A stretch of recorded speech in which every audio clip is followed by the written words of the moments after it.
देखिए प्यारे मित्रों, आप सभी का स्वागत है बहुत बहुत, क्योंकि आज मैं आपको बताने वाला हूँ वो आपकी वार्षिक परीक्षा के लिए विज्ञान विषय के पेपर के मोस्ट इम्पोर्टेंट उत्तर।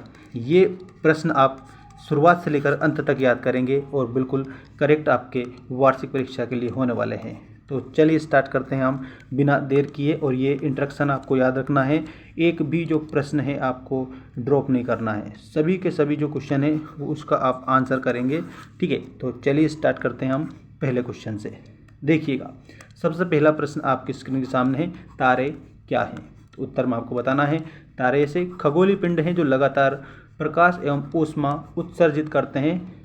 उदाहरण सूर्य। उत्सर्जित करना मतलब क्या होता है? छोड़ना, ठीक है। तो ये जो सूर्य है, तो सूर्य भी एक तारा है। क्या है? तो आपको बताना है सूर्य भी एक क्या है? तारा है, ठीक है।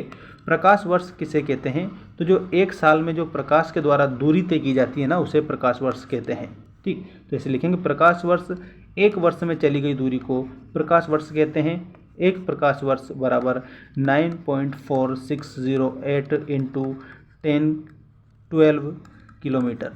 ये आपका इसमें करेक्ट उत्तर होगा।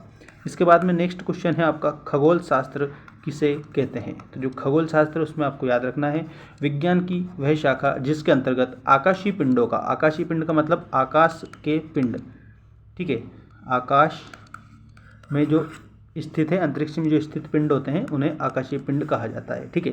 तो विज्ञान की वह शाखा जिसके अंतर्गत आकाशीय पिंडों का अध्ययन किया जाता है उसे खगोल शास्त्र कहते हैं। और आकाशीय पिंड का अन्य नाम क्या है? तो आपको याद रखना है, खगोलीय पिंड।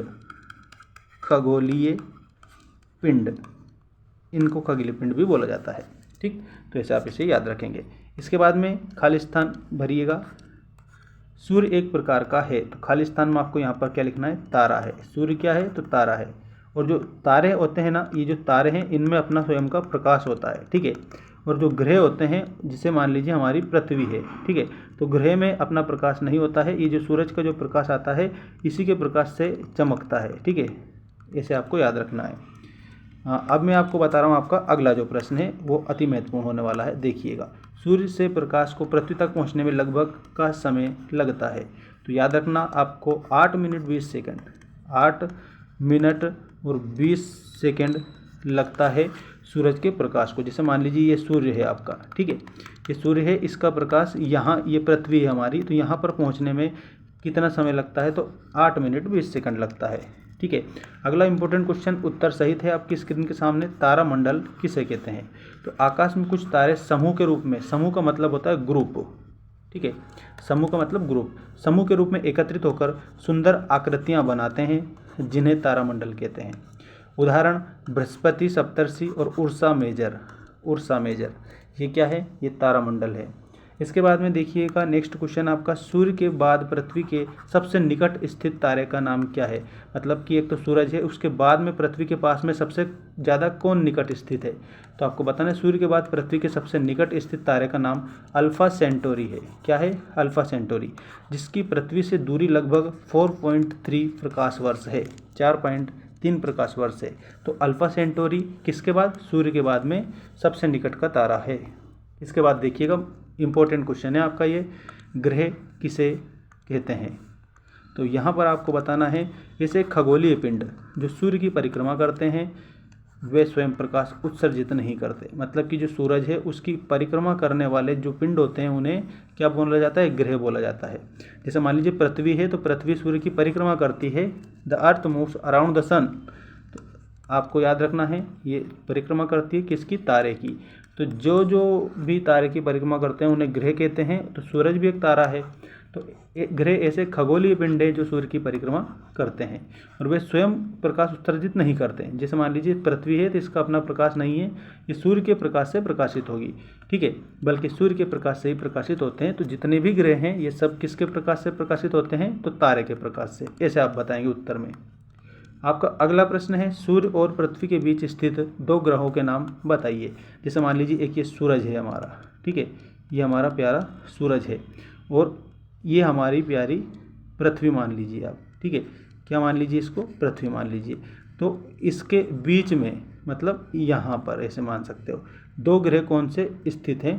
तो इसमें बुध और शुक्र।